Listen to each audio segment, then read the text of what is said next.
obviously it's a tough loss. It was a game that I think Stanford kind of hung around, kind of fought, and of course they're in the back end. They got that big hit. Yeah, I thought Dugan, Fritton. Let's start with our guy. Fritton threw incredible, but he was outstanding. I think he got tired. He came up, hit 97s. He was like 3 or 4 miles an hour up tonight. His slider was harder. His change was harder. So he was obviously amped up, and it was a muggy night, and it was a hot night. I thought he exuded a lot of adrenaline and a lot of emotion out there, and he was sweating pretty good. If he hadn't been throwing a shutout, and if I didn't love everything about Dom Fritton, I may have gotten him earlier and gone to Schaff a little bit earlier. But Schaff didn't have a feel for his slider tonight. He couldn't. It was a muggy night. It was a humid night, a muggy night. He didn't have a great command of his breaking ball. Hit those 2 guys there in the 8th. Was that the 8th? I think so. Yes, sir. And but I thought all 3 guys pitched well for us. I thought we played good defense. The ball took a bad hop on DeCrisio, unfortunately, there in the 10th. But we're still playing.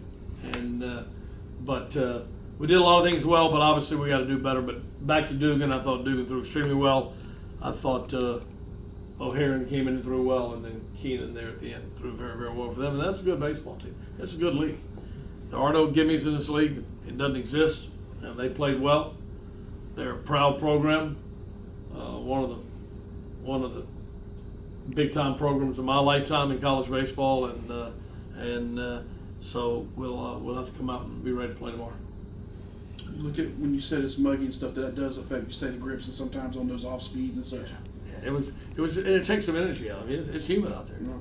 It takes something out of you. It'll probably be hot tomorrow. I hope the guys are smart enough to go home, hydrate, and get some rest, and people don't pull out of you. This time of year, a lot of people pull at you.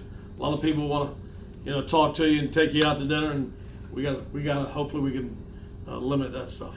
Coach, it's frustrating that you don't have to hold the destiny in your own hands. I mean, as far as winning the ACC right now. That's for the fans. Yeah, that's what the fans talk about. I've always thought, me, I've always thought about going to postseason and have a chance to play for national championship, and that's I don't even know who won tonight. I have no idea. Obviously, you do. Got some good production from the bottom of the order tonight with Austin, Fort, Novi, and Havner. Just even with today's as well, how valuable was that to have that production in the bottom of the lineup? Those guys have been having good at bats.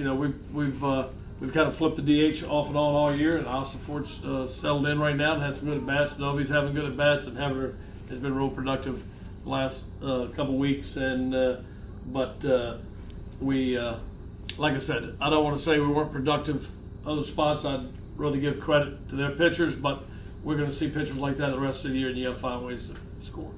Was it deflating after the 5th and the 6th where you got a bunch of runners on and couldn't bring them in? Yeah, I mean, we had the bases loaded, 2-0 count of DeCrisio, and what I thought might have been ball 3, and then he got out of that jam, and that was an opportunity, And in any sport, when you get to this level at this time of the season, when you get opportunities, it's not easy to cash them in, but when you cash them in, you improve your chances. We didn't do that tonight. Do you have a starter for tomorrow? Heath Andrews. Thank you. Thank you all.